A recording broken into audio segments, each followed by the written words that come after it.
போன வீடியோவில் வந்து தொட்டி கட்டி எப்படி மண்புழு உரத்தை நம்ம தயார் பண்ணுறதுன்னு சொல்லிட்டு நம்ம அதை பார்த்தோம். இப்போ அடுத்தபடியாக வந்து திறந்த வெளியில் வந்து நம்ம மண்புழு உரத்தை எப்படி தயார் பண்ணுறதுன்றதை இந்த வீடியோவில் நம்ம பார்க்கலாம். அதாவது தொட்டி கட்டி பண்ணுறது வந்து செலவாகுது அப்படின்றத வந்து சில விவசாயிகள் வந்து ஏன்னா அதாவது சிறு குறு விவசாயிகள் வந்து அவங்களுக்கு இதை செய்யணும்னா கொஞ்சம் கஷ்டமாக இருக்குது அப்படின்ற மாதிரி அரசாங்கம் வந்து சில இதெல்லாம் உதவிகள்லாம் பண்ணுறாங்க. இருந்தாலும் ஒரு சிலர் வந்து இந்த மாதிரி இருக்குது அப்படின்னு சொல்லிட்டு இப்போ வந்து அந்த திறந்த வெளியில் பண்ணுறது இதை வந்து பல விவசாயிகள் வந்து அவங்க பயன்படுத்த ஆரம்பிக்கிறாங்க.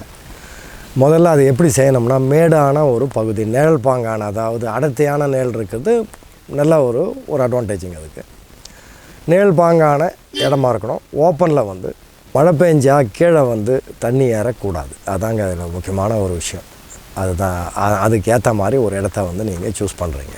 இப்போ வந்து ஒரு டிராக்டரு அந்த ட்ரெய்லர் வந்து தொழு உரத்தை நீங்கள் அதை கொண்டு வரீங்க. அதாவது எருவு மாட்டு சாணமாக இருந்தால் பெஸ்ட்டு, எருவு மாட்டு தொழு உரமாக இருந்தால் நாட்டு மாடு மேய்ச்சலுக்கு போடக்கூடிய எந்த மாடாக இருந்தாலும் வந்து பெஸ்ட்டு. அதாங்க அதில் இருக்கக்கூடிய ஒரு விஷயம்.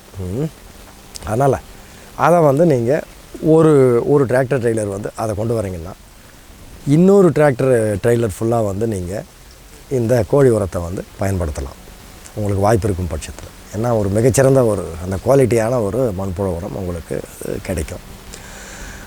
அப்போது நீங்கள் ஃபஸ்ட்டு என்ன பண்ணணும்னா இந்த பச்சை வலை இருக்குங்க, அதை வந்து நீங்கள் இந்த 25% கேப்பு, 50% கேப்பு, 75% கேப்புன்னு வச்சுப்பாங்க. அதில் அந்த வலை அதான் நம்ம வீடுகள் கட்டும்போது மரப்பாக இருக்கிறதுக்காக அந்த பச்சை கலரில் வலை, அதாங்க இந்த பச்சை வலைன்றது. அதை நீங்கள் வந்து மடித்து உங்களுக்கு ஏற்ற அளவுக்கு வந்து நீங்கள் அதை கீழே வந்து போட்டுடணும். போட்டுட்டு அதுக்கு மேலே வந்து நீங்கள் எருக்கந்தழைகளை ஒரு லேயராக ரவுண்டாக்கணும். இதை வந்து நீங்கள் ஸ்கொயராகவும் போடலாம், இருந்தாலும் நீங்கள் வந்து ரவுண்டாக போட்டுக்கிட்டிங்கன்னா அவஸ்தையாக இருக்கும். எருக்கந்தழைகள் கம்பல்சரி அடியில் வந்து போடணும். எதுக்கு அந்த பச்சை வலையை ஏன் நம்ம வந்து மடித்து போடுறோம்னா மண்புழு சன்னமான அந்த புழுக்கள் கூட வந்து மண்ணில் இறங்காமல் இருக்கிறதுக்காக தான் அது எருக்கந்தழைகள் அடியில் போடுறோம். அப்புறம் வந்து சாணத்தை வந்து என்ன பண்ணுறோம், மேம்படுத்தப்பட்ட அமிர்த கரைசல் அதில் நீங்கள் நனைக்கணும்.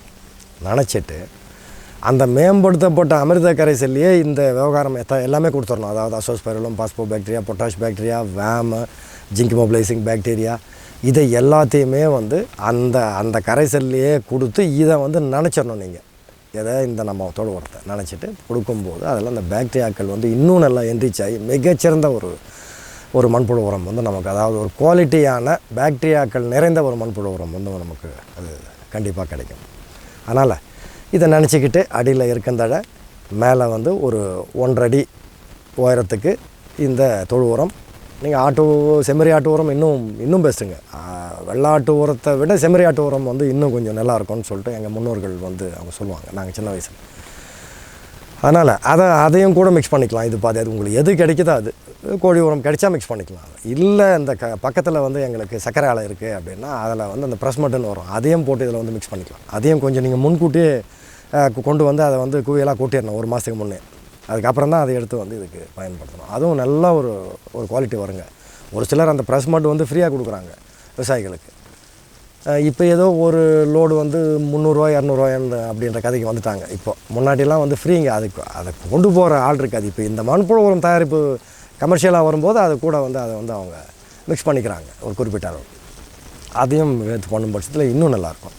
இப்போ நீங்கள் மேம்படுத்தப்பட்ட அமிர்த கரைசல் அந்த நுண்ணுயிர்கள் எல்லாம் மிக்ஸ் பண்ணி அதுக்கு வந்து நீங்கள் மண்புழு உரம் அது மேலே அதாவது அந்த தொழு உரத்தில் வந்து நீங்கள் வந்து அதை தெளிக்கிறீங்க. மேற்கொண்டு அடுத்தது உங்கள்கிட்ட எதனா காஞ்ச இலைத்தழைகள் இருக்குது, வைக்கோல் போர் எண்டாகி போச்சு, கீழெல்லாம் எலி இப்போ உள்ளே போயிட்டு அது வந்து வேஸ்ட்டு, மாடு சாப்பிடாது, அதையும் எடுத்து நீங்கள் வந்து போட்டுக்கலாம். இல்லை இப்போ வந்து எப்படின்னா இலையுதிர் காலத்தில் இப்போ வந்து எல்லா மரங்களும் வந்து உங்கள் வீட்டு பக்கத்தில் ஏதாவது வந்து அதாவது வேப்பந்தழைகளை கூட போடலாம். இந்த தேக்கு இலைகள் இருந்தாலும் அதையும் போடலாம். மகோகனி இலைகள் வந்து நல்லா திக்காக இருக்குங்க.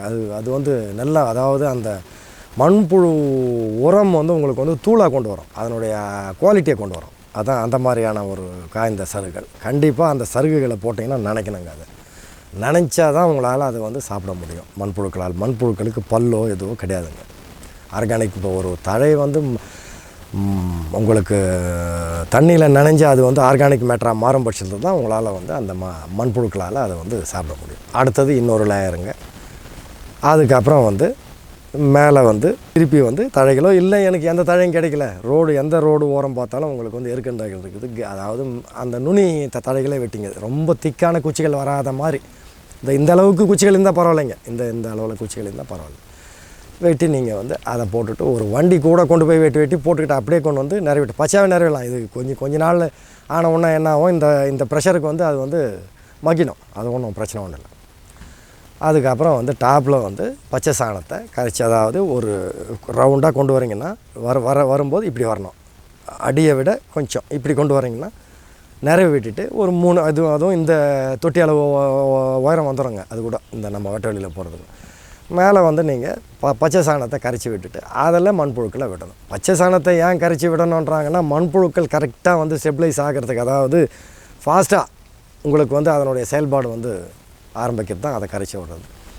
இல்லை நான் வந்து இந்த கோப்பர் காசு வச்சுருக்கிறேன், அதில் வரக்கூடிய அந்த ஸ்லெரி அந்த இதுன்னுவாங்க, அதிலேருந்து அந்த கழிவு, இப்போ நீங்கள் உங்களுக்கு மீத்தேன் கேஸ் உள்ளே போயிடும் நம்ம சமையலுக்கு, மீதி வர்றதை அதையும் எடுத்து போடலாம், ஒன்றும் பிரச்சனை ஒன்றும் இல்லை.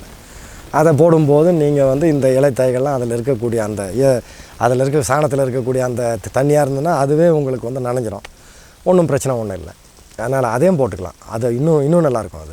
அதாங்க இதில் இருக்கக்கூடிய ஒரு விஷயம். இப்போ மாடி தோட்டங்களில் பண்ணுறவங்க வந்து எப்படின்னா, அவங்க அருமையாக பண்ணிக்கலாம். ஏன்னா இந்த காய்கறி வேஸ்ட்டுகள் இதெல்லாம் வரும், அதில் வந்து அவங்க அருமையாக பண்ணிக்கலாம். அது வந்து கொஞ்சம் அது ஒரு விளக்கத்தை இன்னொரு வீடியோவில் சொல்கிறேன் நான், அதை எப்படி பண்ணுறது அப்படின்னு.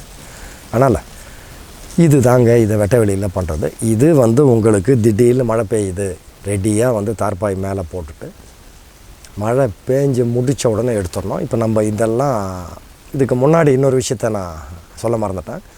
இப்போ நம்ம சாணத்தை போட்டு சாணத்தை நல்லா இது பண்ணி கரைச்சி ஊற்றி விட்டுட்டு மண்புழுக்களை விட்டுறோம்.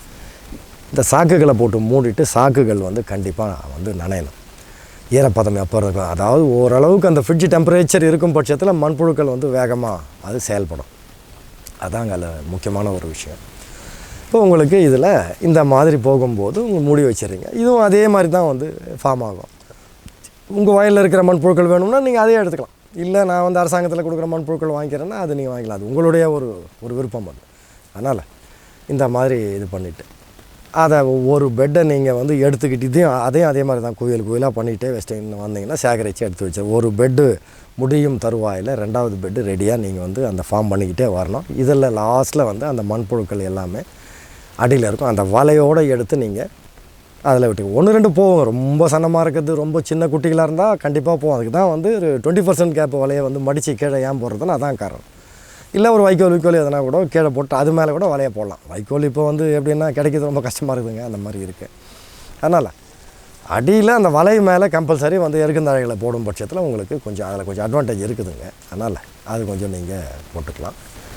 இது தாங்க இதில் இருக்கக்கூடிய ஒரு முக்கியமான ஒரு விஷயம். இதை நீங்கள் கமர்ஷியலாகவும் நீங்கள் வந்து செஞ்சுக்கலாம். இல்லை ஒரு விவசாயினுடைய மரங்களுக்கு வேணும், அதாவது அவங்க செய்யக்கூடிய அந்த பயிர்களுக்கு வேணும்னாலும் இதை வந்து தாராளமாக இதை பயன்படுத்திக்கலாம். வெட்ட வெளியில் இப்போ பண்ணக்கூடியது. இதில் உங்களுக்கு என்னென்ன நுண்ணுயிர்கள் நான் ஏற்கனவே சொன்ன மாதிரி எல்லாத்தையுமே வந்து அதை நீங்கள் அந்த மேம்படுத்தப்பட்ட அமிர்தக்கரைசலில் ஊற்றிட்டு அதை கரைச்சி நீங்கள் இது பண்ணும்போது இன்னும் கொஞ்சம் ஃபாஸ்ட்டான ஒரு இது அதில் இருக்குங்க.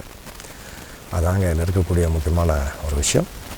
இதை நீங்கள் தாராளமாக செஞ்சுக்கலாம். இதுக்கு வந்து செலவு கிடையாதுங்க, எங்கே வேணாலும் பண்ணிக்கலாம். மழை வரும்போது மட்டும் நனையக்கூடாதுங்க, எந்த காரணத்தை கொண்டும். அதுக்குண்டான வழியை மட்டும் உஷாராக பார்க்கணும். இப்போது புதுசாக அந்த விவசாயத்துக்கு வர்றவங்களுக்கு வந்து இப்போ ஒரு விவசாயன்ற முறையில் நான் சொல்லியிருக்கிறேன். அதை நீங்கள் அதாவது இந்த வெட்ட வெளியில் மண்புழு உரத்தை எப்படி வந்து தயார் பண்ணுறது அப்படின்னு, இது வந்து எனக்கு தெரிஞ்ச சில தகவல்களை வந்து நான் சொல்லியிருக்கிறேன். இது உங்களுக்கு பயனுள்ளதாக இருக்கும்னு நினைக்கிறேன். நன்றி, வணக்கம்.